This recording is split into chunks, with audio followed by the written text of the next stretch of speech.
അപ്പോൾ കുറേ സമയം കൊണ്ട് മീനാക്ഷിക്കുട്ടിയെ കാണുന്നില്ല കേട്ടോ. അപ്പോൾ നോക്കി നോക്കി ചെന്നപ്പോഴാണ് ഒരു പൂച്ചെടിയുടെ ചെവിട്ടിൽ ഇങ്ങനെ നിൽക്കുന്നത് കണ്ടത്. അപ്പോൾ കയ്യിലിതാ ഇതേപോലെ ഒരു ചിത്രശലഭവും ഇരിപ്പുണ്ട് കേട്ടോ. സാധാരണ ഈ ചിത്രശലഭത്തിന് അടുത്തോട്ടൊക്കെ ചെല്ലുമ്പോൾ തന്നെ അത് പറന്നു പോകുമല്ലോ. പിന്നെ ഇത് എന്താ പറ്റിയെന്നറിയാൻ വേണ്ടി ഞാൻ വെറുതെ ഒന്ന് തൊട്ട് നോക്കി കേട്ടോ. അത് ചെറുതായിട്ട് അനങ്ങുന്നുണ്ട്. അപ്പം കുഴപ്പമൊന്നുമില്ല, പക്ഷേ എന്തോ പറ്റിയത് കൊണ്ടായിരിക്കും അതങ്ങനെ കയ്യിലിരിക്കുന്നത്. അപ്പോൾ അവളതിനെ കൈവച്ചുകൊണ്ടിരിക്കുകയായിരുന്നു കേട്ടോ. അപ്പോൾ ഞാൻ കുറച്ച് കാന്താരി പറിക്കാമെന്ന് വിചാരിച്ചിട്ടാണ് പുറത്തോട്ട് ഇറങ്ങാൻ ഒരുങ്ങിയത്. അത് പറന്നുപോയി കേട്ടോ. അപ്പോൾ കാന്താരി എന്തിനാന്ന് വെച്ച് കഴിഞ്ഞാൽ ഞങ്ങൾ കഴിഞ്ഞ ഞായറാഴ്ച ഒരു കല്യാണത്തിന് പോയി. ഞാൻ, മീനാക്ഷി അമ്മ, കുഞ്ഞപ്പൂ, അമ്മ. അപ്പോൾ ഞങ്ങൾക്ക് 4 പേർക്കും കൂടി 4 നാരങ്ങ കിട്ടി കേട്ടോ.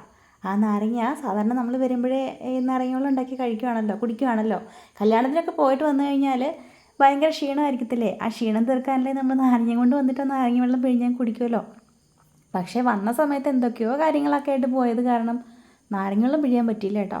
ആ നാരങ്ങ അതേപോലെ ഫ്രിഡ്ജിലിരിക്കുമായിരുന്നു. ഒരാഴ്ച ആയിട്ടുണ്ട്. കേടായിട്ടൊന്നുമില്ല. അപ്പോൾ അത് വെറുതെ കളയണ്ട, ഒരു അച്ചാറിടാമെന്ന് വെച്ചേട്ടോ. 4 നാരങ്ങ മാത്രമേ ഉള്ളൂ. അതിനായിട്ട് കുറച്ച് കറിവേപ്പില പൊട്ടിക്കാനാണ് ഞാൻ പുറത്തോട്ട് ഇറങ്ങാൻ നോക്കിയത്. അപ്പോഴാണ് മീനാക്ഷിക്കുട്ടി ഇതേപോലെ അവിടെ നിൽക്കുന്നത് കണ്ടത്. അപ്പോൾ ചിത്രശലഭമൊക്കെ നമ്മുടെ പറന്നുപോയി കേട്ടോ. പിന്നെ അതിൻ്റെ പുറകെ അവിടെയൊക്കെ നടക്കുന്നുണ്ടായിരുന്നു അവൾ, അതിനെ വീണ്ടും പിടിക്കാനൊക്കെ ആയിട്ട്. അപ്പം നമ്മൾ കറിവേപ്പിലയൊക്കെ പൊട്ടിച്ചുകൊണ്ട് വന്നു. ഇനി നമുക്ക് ഫ്രിഡ്ജിലിരിക്കുന്ന നാരങ്ങ ഒന്നെടുത്ത് അരിഞ്ഞ് വെക്കണം കേട്ടോ. 4 നാരങ്ങ മാത്രമേ ഉള്ളൂ. ഇത് വെച്ച് എന്ത് അച്ചാറാന്ന് വിചാരിച്ചാൽ ഒരു കുഞ്ഞച്ചാറങ്ങ് ഉണ്ടാക്കാമെന്ന് വിചാരിച്ചു കേട്ടോ. ചിലപ്പോൾ 1-2 ദിവസത്തേക്ക് കഞ്ഞി കുടിക്കാനത് മതിയല്ലോ. അപ്പോൾ നല്ല വൃത്തിയായിട്ട് ഉണങ്ങി അത് ഫ്രിഡ്ജിലിരിക്കുകയാണ്. ഇനി അതൊന്ന് വെള്ളത്തിലൊക്കെ എടുത്തിട്ടിട്ട് ചെറുതായിട്ടൊന്ന് ആക്കി വെക്കണം. അതിന് മുമ്പ് ഞാൻ കുറച്ച് കാന്താരി മുളക് പറിച്ചിട്ട് ഇതേപോലെ ഇവിടെ വെച്ചിട്ടുണ്ടായിരുന്നു കേട്ടോ. അപ്പോൾ നമ്മുടെ കറിവേപ്പില അവിടെ കൊണ്ട് വെച്ചിട്ട് ഞാൻ കാന്താരി തിരിച്ചെടുത്തുകൊണ്ട് അടുക്കളയിലോട്ട് കൊണ്ടുപോയി.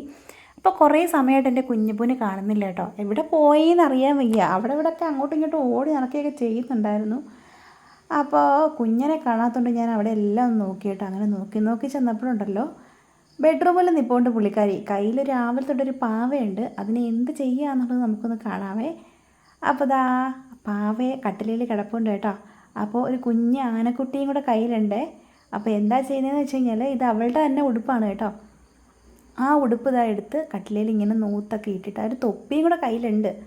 അപ്പോൾ പാവനെ ഒരുക്കാനുള്ള പരിപാടിയാണ്. വീട്ടിൽ നിൽക്കുകയാണെന്നുണ്ടെങ്കിൽ സ്ഥിരമായിട്ടുള്ള കലാപരിപാടി ഇതാണ് കേട്ടോ. അവളെ ഒരുക്കുന്ന സാധനങ്ങൾ വെച്ചിട്ട് പാവകളെ എല്ലാം ഒരുക്കി വയ്ക്കും. ഇതാ പാവക്കുട്ടിയെ കിടത്തിയിട്ട് ഫാനും ഇട്ട് കൊടുത്തു കേട്ടോ, അതിൻ്റെ കാറ്റ് കൊള്ളാൻ വേണ്ടിയിട്ട്.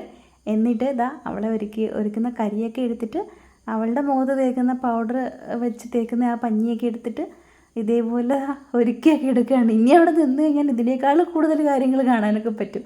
ഞാൻ പക്ഷേ അവിടെ നിന്നില്ല. പിന്നെ നേരെ അടുക്കളയിൽ വന്നിട്ട് നമ്മളിനി അച്ചാറിടാനുള്ള നമ്മുടെ നാരങ്ങ എടുക്കാൻ പോവുകയാണ്. ഫ്രിഡ്ജിൽ കാര്യമായിട്ട് സാധനങ്ങളൊന്നും ഇല്ല കേട്ടോ. കുറച്ച് പച്ചക്കറി ഉണ്ടായിരുന്നു, അതൊക്കെ ഏകദേശം തീരാറായി. ഫ്രിഡ്ജൊക്കെ ഏകദേശം ഒഴിഞ്ഞ് കാലിയായിട്ടൊക്കെ കിടക്കുകയാണ്.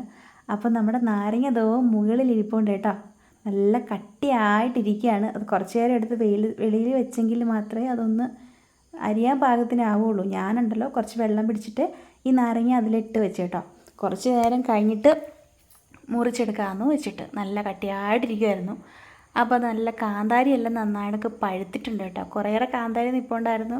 ഒരുപാടുണ്ടെങ്കിൽ പറിച്ച് അച്ചാറിടും, ചിലപ്പം പഴങ്കഞ്ഞി കുടിക്കാനെടുക്കും, തോരന്, അതിനൊക്കെയുള്ള കാര്യങ്ങളൊക്കെ നമ്മളിത് അരിഞ്ഞ് ചേർക്കും.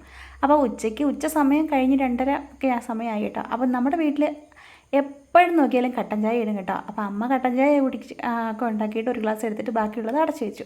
അപ്പോൾ നമ്മുടെ വെളുത്തുള്ളി, ഇഞ്ചി, നമ്മുടെ കാന്താരി എല്ലാം നമ്മൾ അരിഞ്ഞു വെച്ചു. നാരങ്ങ ഞാനിത് കുറച്ച് ഇത്രയേ ഉള്ളൂ നാരങ്ങ കേട്ടോ.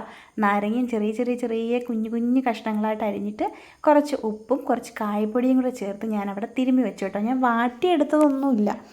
അപ്പോൾ കുറേ കഴിഞ്ഞിട്ട് വൈകിട്ട് അച്ചാറിടാമെന്ന് വിചാരിച്ചേ. അപ്പോൾ അത് അച്ചാറിട്ട് ഇരുന്ന് പഴകുമല്ലോ, അപ്പോൾ നല്ല ടേസ്റ്റ് ആയിരിക്കും. അപ്പോൾ ഇതിനിടയ്ക്ക് എൻ്റെ മീനിക്കുട്ടി കുളിയൊക്കെ കഴിഞ്ഞിട്ട് അവിടെ നിന്ന് ഡാൻസ് കളിക്കുകയാണ് കേട്ടോ. എന്ത് ഡാൻസ് എന്നൊന്നും എനിക്കറിയത്തില്ല, വെറുതെ അങ്ങ് പാടി വെറുതെ അവിടെ നിന്ന് കളിച്ചുകൊണ്ടിരിക്കുകയാണ്. അപ്പോൾ നമ്മുടെ മുറ്റത്ത് കുറച്ച് ചുണ്ടൊക്കെ ഉണ്ടായിരുന്നു, അത് മുറ്റി പോകാറായിട്ടുണ്ടായിരുന്നു കേട്ടോ. അപ്പോൾ കുറേ ദിവസങ്ങളായിട്ട് പറിക്കണമെന്ന് വിചാരിച്ചതാണ്. അപ്പോൾ ഇന്ന് പോയി അമ്മ അതെല്ലാം ഇങ്ങനെ പറിച്ചുകൊണ്ട് വന്നേ. അപ്പോൾ കുഞ്ഞപ്പൂ അമ്മയും കൂടെ അവിടെ ഇരുന്ന ചുണ്ടൊക്കെ ഇറുത്തെടുക്കുകയാണ്. നാളെ ഇത് ചതച്ചിട്ട് നമുക്ക് തോരനുണ്ടാക്കണം. പിന്നെ വൈകുന്നേരം ആയപ്പോഴത്തേക്കിന് കുറച്ച് വഴുതനങ്ങ ഉണ്ടായിരുന്നു, അതെല്ലാം പറിച്ചു. പിന്നെ എനിക്കൊരു കുഞ്ഞി വെള്ളരി ഉണ്ടായിരുന്നു കേട്ടോ. അതിൽ ഒരു വെള്ളരിക്ക 3-4 പിടിച്ചിട്ടുണ്ടായിരുന്നു, ഒരെണ്ണം മാത്രമേ കിട്ടിയുള്ളൂ, അതുണ്ടായിരുന്നു. ഇത് ഞാൻ ഉച്ചയ്ക്ക് നമ്മുടെ നേരത്തെ പറിച്ച കാന്താരിയാണ്.